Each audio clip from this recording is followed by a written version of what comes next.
Assalamualaikum warahmatullahi wabarakatuh. Nama saya Muhammad Tugrafar Kasiwi, mahasiswa dari Universitas Teknologi Digital. Di video kali ini saya ingin mempresentasikan tugas UAS dari mata kuliah Etika Bisnis dan Profesi. Materi yang saya angkat yaitu tentang prinsip etika profesi. Pengertian prinsip etika profesi. Di dalam sebuah profesi tertentu, bisa ditambahkan sebuah aturan mengenai etika khusus. Aturan tersebut sesuai dengan profesi pada pekerjaan itu sebagai orang yang profesional di dunia kerja. Seseorang harus selalu mengingat etika profesi, serta mengingat etika yang pantas supaya bisa menjalin hubungan yang baik dengan semua bagian dalam organisasi. Etika profesi adalah sebuah sikap hidup, sikap mengenai sebuah kesediaan untuk memberi pelayanan profesional pada masyarakat. Materi yang saya bahas pada kali ini ada 4 materi. Yang pertama itu fungsi kode etik profesi, prinsip etika profesi, tujuan etika profesi, kemudian materi yang terakhir yaitu kemampuan yang dibutuhkan etika profesi. Yang pertama, fungsi etika profesi. Fungsi etika profesi, kode etik profesi adalah sebagai alat pengendalian sosial dalam mendisiplinkan ke arah lebih beretika.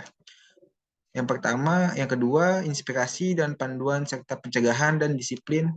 Yang ketiga, memelihara profesionalitas dan meyakinkan konsumen. Yang keempat, memelihara keharmonisan dan dukungan. Yang kelima, perangkat untuk menerapkan sanksi. Kemudian materi yang kedua itu prinsip etika profesi. Yang pertama, prinsip tanggung jawab.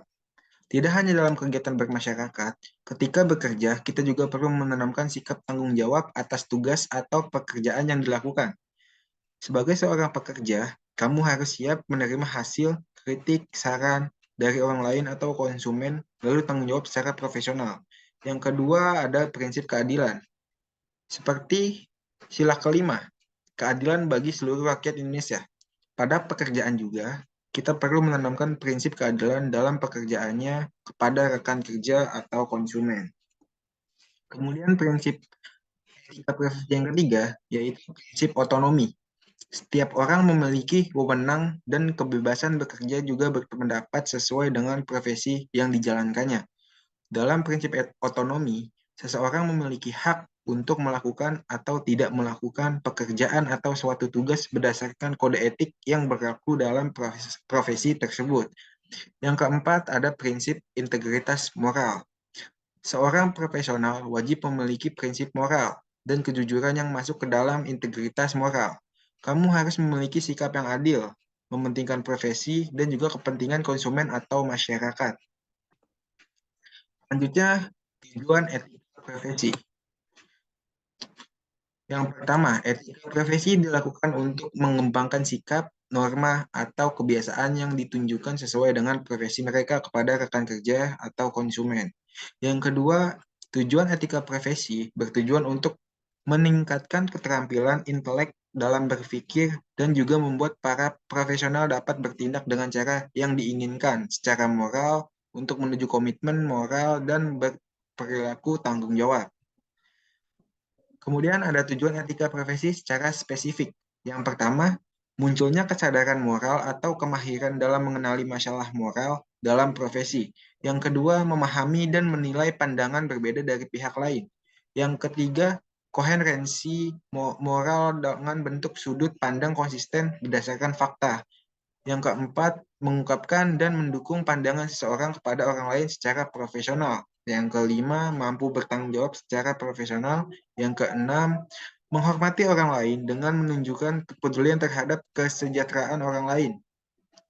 Yang terakhir, menerima perbedaan secara wajar dalam perspektif moral profesional dari segi apapun.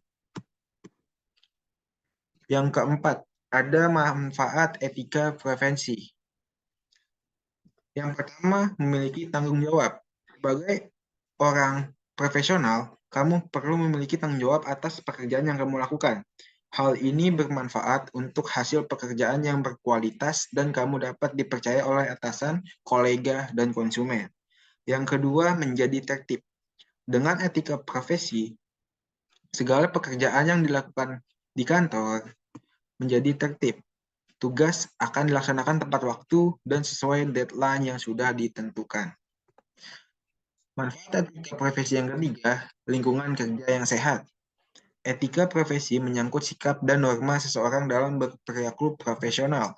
Dengan hal ini, lingkungan kerja menjadi sehat karena semua dilakukan sesuai dengan SOP dan etika dalam profesinya.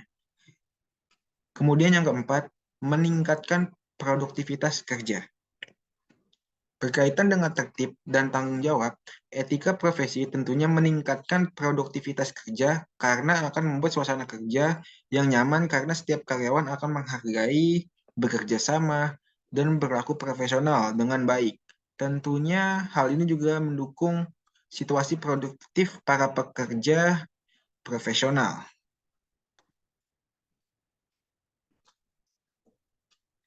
Sekian materi dari saya. Mohon maaf atas kekurangannya.